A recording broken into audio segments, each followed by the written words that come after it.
बिठूर पावन धाम। हमारे बीच मौजूद हैं ब्रह्म ऋषि योग ऋषि महेश योगी जी।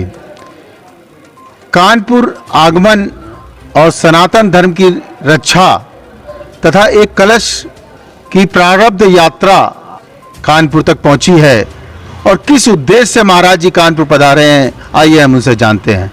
महाराज जी, आपका स्वागत है। क्या उद्देश्य है और अयोध्या से कानपुर आकर आम लोगों तक पहुंचने का क्या कारण है? बहुत साधुवाद आपको।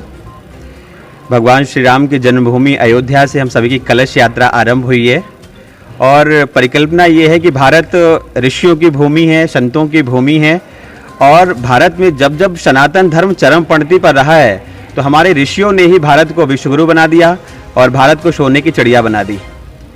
हम सभी की परिकल्पना है भारत की चारों दिशाओं में 4 योग धाम की स्थापना करना, क्योंकि उद्देश्य ये है कि जब हमारे प्राचीन ऋषियों ने, हमारे पूर्वजों ने योग को लेकर के, अध्यात्म को लेकर के कार्य किया तो भारत को विश्वगुरु बनाया।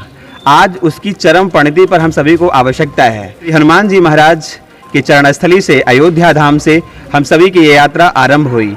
इसका मुख्य उद्देश्य है भारत की चारों दिशाओं में 4 योग धाम की स्थापना करना और चारों पीठिकाओं को हम लोगों ने चिन्हित कराया है।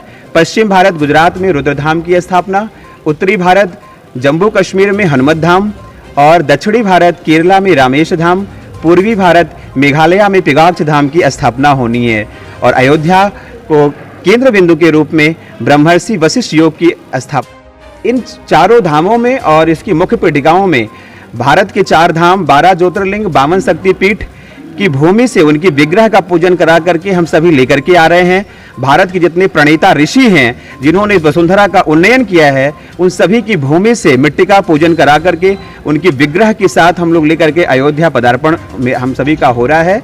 और परिकल्पना ये है कि इन चारों धाम की स्थापना के पूर्व भारतवर्ष के 51,000 धर्मस्थल विद्या केंद्रों के मिट्टी का ऊर्जा के बिंदु के रूप में हम सभी वहां संकलित कर रहे हैं और इस निमित्त पूरे भारतवर्ष की यात्रा संचालित हुई है और जिन जिन प्रदेशों में स्थापना होनी है उन प्रदेश के प्रत्येक जनपदों तक हम लोग पहुंच रहे हैं कि वहां के प्रमुख धामों की मंगल मृतिका अयोध्या में संकलित हो। उसी उद्देश्य से आज पावन बिठूर धाम में भगवान शिव के सानिध्य में, माता गंगा जी के पावन सानिध्य में और इस हमारे जो अयोध्या के 2 प्रमुख राजकुमार हैं जिन्होंने अपनी यश कीर्ति संपूर्ण वसुधा में स्थापित किया है, ऐसे अपनी लौकुश की भूमि से मंगल मृतिका समर्पित करने हम लोग आज यहाँ पर पधारे हैं। पूज्य महाराज जी का सानिध्य प्राप्त हुआ और यहाँ के हमारे जितने ऋषि कुमार हैं वेद मंत्रों के साथ मंगल मृतिका को समर्पित किया है और ये यहाँ से आज जा रही है और चारों धामों में 2025 से हम लोग 35 तक पद यात्रा करते हुए भारत की चारों दिशाओं में इस मंगल मृतिका को स्थापित करने के लिए जाएंगे और इस शुभेच्छा के साथ इस पावन भूमि पे मेरा आज आगमन हुआ। सनातन धर्म और संस्कृति की रक्षा करने के लिए जो वर्तमान स्थिति की संत महात्मा काफी तेजी से आगे बढ़ रहे हैं, क्या शिक्षा प्रणाली जो हमारी पहले समय से चली आ रही है उसमें ये वेद पुराण शास्त्रों की मांग और ज्ञान की जो वर्जन है, ये क्या पुनः एक दिशा की तरफ जा सकता है? स्वामी विवेकानंद जी ने कहा था 21वीं सदी भारत की होगी, सनातन की होगी, वो पल्लवियन दिखाई पड़ रहा है।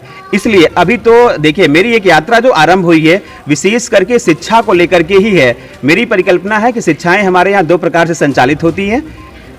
हमारा विद्यार्थी शिक्षा में जो है शिक्षालय में जाकर के शिक्षक के सामने शिक्षा ग्रहण करता है और जब हमारा बच्चा गुरुकुल में पहुंचता है तो वो तत्व गुरु से जुड़ करके तत्व ज्ञान को अर्जित करता है। महान भगवान शंकराचार्य जी जगह 4 धर्म पीठ को स्थापित किया, संपूर्ण वसुधा को में सनातन धर्म को पल्लवित कर दिया। इस वसुंधरा से हमारे एक ऋषि महर्षि पतंजलि के रूप में जगह पूरी वसुंधरा को आरोग्य कर दिया। इस भूमि से हमारे एक महर्षि धन्वंतरी के रूप में जगह पूरी दुनिया को आयुर्वेद दे दिया। यहाँ से एक ऋषि कड़ात जगह पूरी दुनिया को विज्ञान दे दिया। इस भूमि से एक ऋषि जो है सुश्रुत बन करके निकले, पूरी दुनिया को जो है चिकित्सा दे दी। तो हर एक क्षेत्रों में हमारे ऋषियों का योगदान रहा है। मेरी परिकल्पना ये है और इस यात्रा का उद्देश्य भी ये है कि भारत का प्रत्येक बच्चा अपने ऋषियों को पढ़े, अपनी जीन को पहचाने। जय श्री राम। बिठूर से doctor Krishna Mohan Tripathi, bureau chief की रिपोर्ट।